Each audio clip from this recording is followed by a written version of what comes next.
How to sell your parents' home without losing your ever-loving mind. Let me say this first. Nobody prepares you for this time of life.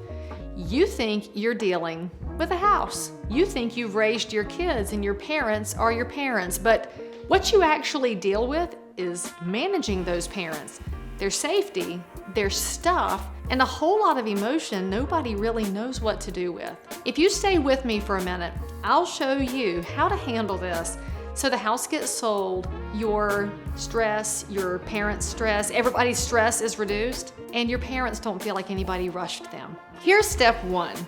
Get clear on what actually matters.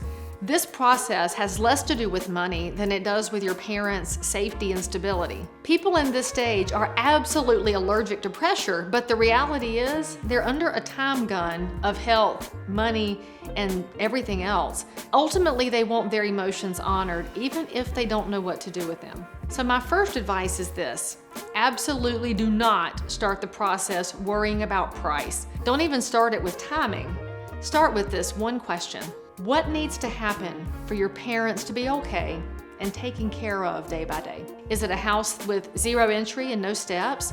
Is it long-term care? Are there dementia concerns? Is it something that's closer to you? That answer drives every decision after this. Step two, stop letting this turn into chaos. I've done this for years. You want to know what I see? There's one sibling that tends to do all the work, but everyone else has opinions. In-laws and outlaws alike. And yes, that gets messy so quickly. To clean it up, you should pick one decision maker, not to control everything, but to keep things moving and handle those decisions. Then bring in people who have actually done this before, like me. Because what you need is not more opinions. What you need is a plan to make mama's house go away without blowing everything into smithereens in the process. All right, now for step three.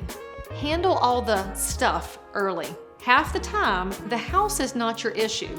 All the stuff inside is. There are closets packed to the brim.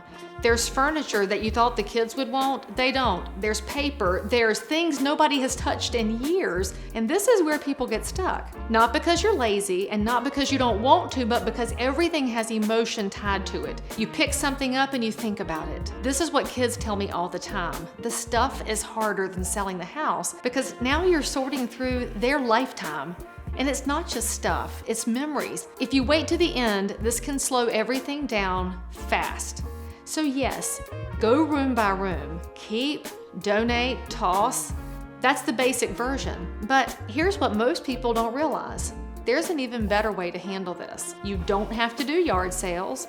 You don't have to list everything on Facebook Marketplace. You don't have to spend your weekends negotiating with a stranger over a $40 chair that they want to give you a nickel for. What we do instead is handle the contents professionally through an online auction. That means your items actually get sold. They turn into money instead of sitting in a landfill. It's secure. The address is hidden. There's no strangers walking through your house at random times. It's transparent. You can literally watch the auction happen in real time with me. And once it's done, those bidders come pick everything up and clean your house out for you. It's amazing. So instead of dragging this out for months, we help you get it handled. It's clean, it's efficient, and it's done. And most importantly, your memories don't have to end up in a landfill, and you don't have your last memory of mom and dad's house being a miserable, stressful event. We're trying to make sure that last memory is a beautiful one. It's not one of you arguing with your siblings over furniture.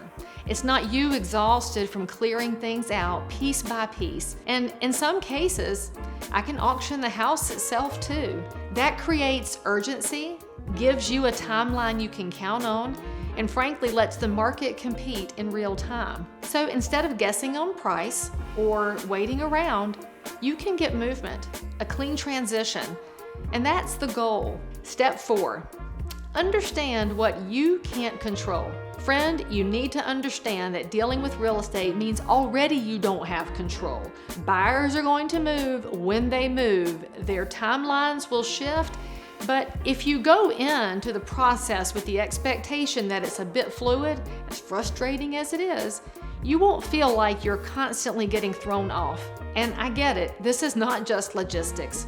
You're helping someone else through a big transition, and that someone else is people you love. That means your role is shifting a little. You're not just making decisions, you're keeping things steady. So here's what that looks like in real life. We'll set expectations early. Tell your parents what's coming next so nothing feels like a surprise. We'll give timelines, because even a rough timeline can help people feel grounded in the process. We will keep communication simple and consistent.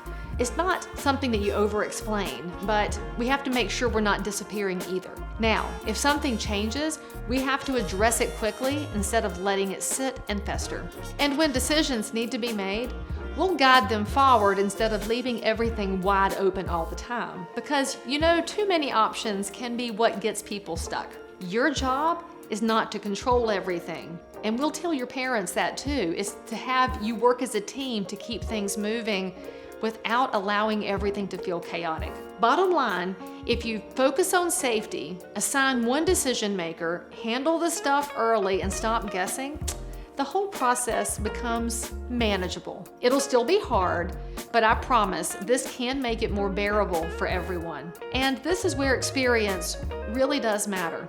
I've done real estate for 26 years. I've sat at kitchen tables with families trying to figure this out in real time. I have aging parents too, so I know where this process gets messy and I know what it feels like, but I also know how to keep it moving without running people over, where we treat everyone with dignity and respect. At the end of the day, my job is to step in, take the pressure off, and help you make good decisions without feeling rushed. It's not my house, it's yours, and I'll help you get there. This is not something, friend, that you have to do alone. If you're in this process right now, or you can see it on the horizon, drop a comment or reach out directly. I'd love to connect to you and help you move forward with a clear plan so that everyone is in the right place. Your stress is lightened, if not off your shoulders, and you can finally breathe again.